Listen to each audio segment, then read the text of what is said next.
The Thief's Journal. Foreword by Jean-Paul Sartre. Not all who would be are Narcissus. Many who lean over the water see only a vague human figure. Genet sees himself everywhere. The dullest surfaces reflect his image. Even in others he perceives himself, thereby bringing to light their deepest secrets. The disturbing theme of the double, the image, the counterpart, the enemy brother, is found in all his works. Each of them has the strange property of being both itself and the reflection of itself. Genet brings before us a dense and teeming throng which intrigues us, transports us, and changes into the Genet beneath Genet's gaze. Hitler appears, talks, lives. He removes his mask. It was Genet. But the little servant girl with the swollen feet, who, meanwhile, was burying her child, that was Genet too. In The Thief's Journal, the myth of the double has assumed its most reassuring, most common, most natural form. Here Genet speaks of Genet without intermediary. He talks of his life, of his wretchedness and glory, of his loves. He tells the story of his thoughts. One might think that, like Montaigne, he is going to draw a good-humored and familiar self-portrait. But Genet is never familiar, even with himself. He does, to be sure, tell us everything, the whole truth, nothing but the truth, but it is the sacred truth. He opens up one of his myths.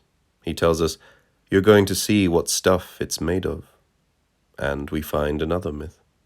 He reassures us only to disturb us further. His autobiography is not an autobiography. It merely seems like one. It is a sacred cosmogony. His stories are not stories. They excite you and fascinate you. You think he is relating facts, and suddenly you realize he is describing rights. If he talks of the wretched beggars of the Barrio Chino, it is only to debate, in lordly style, questions of precedence and etiquette. He is the Saint-Simon of this court of miracles. His memories are not memories. They are exact but sacred. He speaks about his life like an evangelist, as a wonder-struck witness. When Edouard, the novelist in Gide's The Counterfeiters, writes the journal of his novel, he is no longer fictitious. But Genet, the novelist, speaking of Genet the thief, is more of a thief than the thief. The thief and his double are alike sacred. Thus there comes into being that new object, a mythology of the myth, like the blues song that was called The Birth of the Blues. Behind the first-degree myths, the thief, murder, the beggar, the homosexual, we discover the reflective myths, the poet, the saint, the double, art. Nothing but myths, then.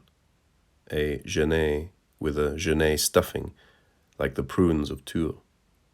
If, however, you are able to see at the seam the thin line separating the enveloping myth from the enveloped myth, you will discover the truth, which is terrifying. That is why I do not fear to call this book, the most beautiful that Genet has written, the Dichtung und Wahrheit of homosexuality. Jean-Paul Sartre.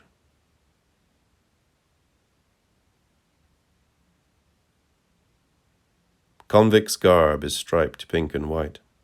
Though it was at my heart's bidding that I chose the universe wherein I delight, I at least have the power of finding therein the many meanings I wish to find. There is a close relationship between flowers and convicts. The fragility and delicacy of the former are of the same nature as the brutal insensitivity of the latter. Note, my excitement is the oscillation from one to the other. End note. Should I have to portray a convict or a criminal, I shall so bedeck him with flowers that, as he disappears beneath them, he will himself become a flower, a gigantic and new one. Toward what is known as evil, I lovingly pursued an adventure which led me to prison. Though they may not always be handsome, men doomed to evil possess the manly virtues. Of their own volition, or owing to an accident which has been chosen for them, they plunged lucidly and without complaining into a reproachful, ignominious element, like that into which love, if it is profound, hurls human beings. Erotic play discloses a nameless world which is revealed by the nocturnal language of lovers. Such language is not written down. It is whispered into the ear at night in a hoarse voice. At dawn it is forgotten.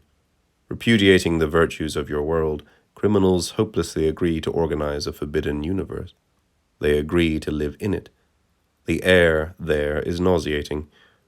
They can breathe it. But criminals are remote from you, as is love. They turn away and turn me away from the world and its laws. There smells of sweat, sperm, and blood. In short, to my body and my thirsty soul it offers devotion. It was because their world contains these erotic conditions that I was bent on evil.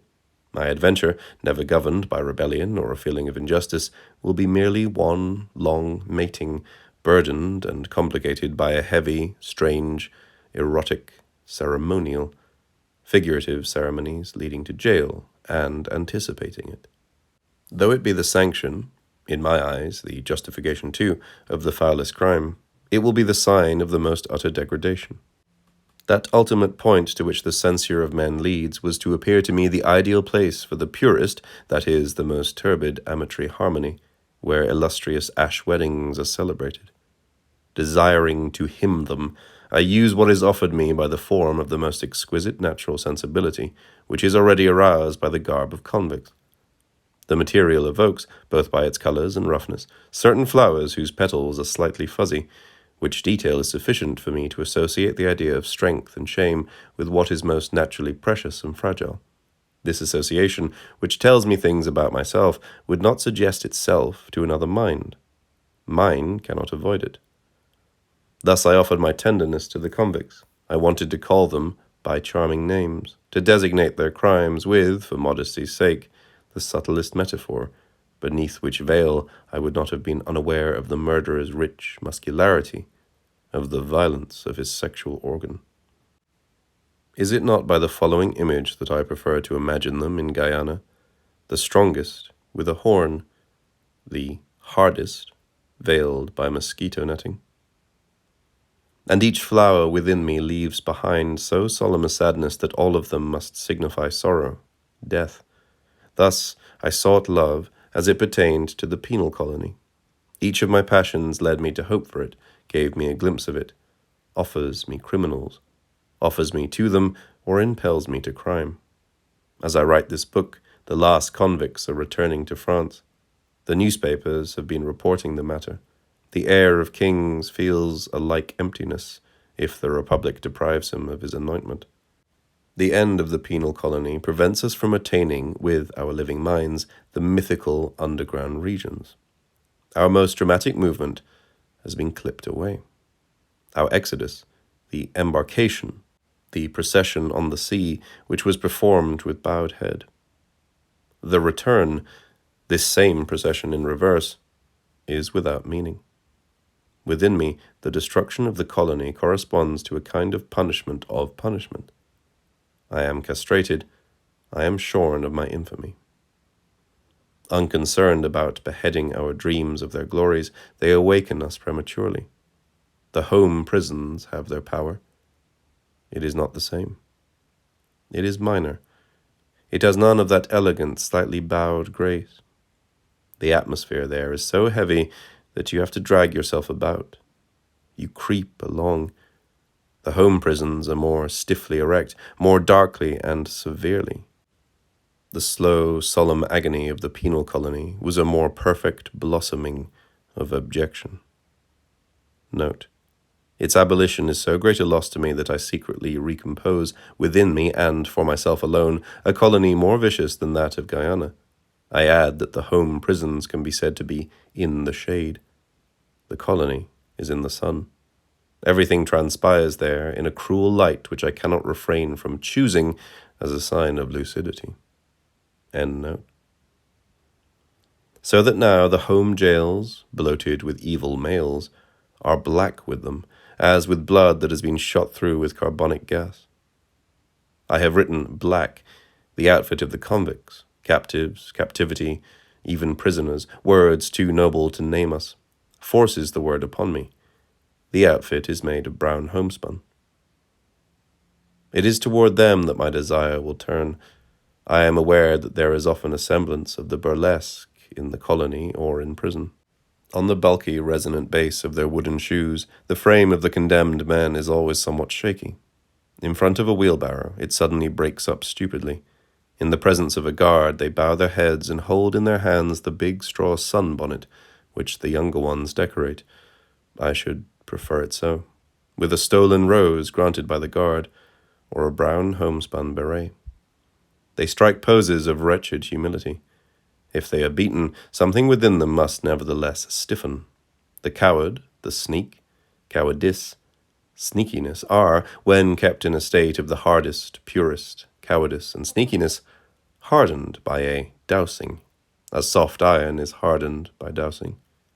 They persist in civility, despite everything. Though I do not neglect the deformed and misshapen, it is the handsomest criminals whom my tenderness adorns. Crime, I said to myself, had a long wait before producing such perfect successes as Pillage and Angel Sun. In order to finish them off, the term is a cruel one, it was necessary for a host of coincidences to concur. To the beauty of their faces, to the strength and elegance of their bodies, there had to be added their taste for crime, the circumstances which make the criminal, the moral vigor capable of accepting such a destiny, and, finally, punishment, its cruelty, the intrinsic quality which enables a criminal to glory in it, and, over all of this, areas of darkness. If the hero join combat with night and conquer it, may shreds of it remain upon him. The same hesitation, the same crystallization of happy circumstances governs the success of a pure sleuth. I cherish them both. But if I love their crime, it is for the punishment it involves, the penalty, for I cannot suppose that they have not anticipated it. One of them, the former boxer Ledoux, answered the inspectors smilingly. My crimes? It's before committing them that I might have regretted them, in which I want to accompany them, so that, come what may, my love may be filled to overflowing. I do not want to conceal in this journal the other reasons which made me a thief, the simplest being the need to eat, though revolt, bitterness, anger, or any similar sentiment never entered into my choice. With fanatical care, jealous care, I prepared for my adventure as one arranges a couch or a room for love. I was hot for crime.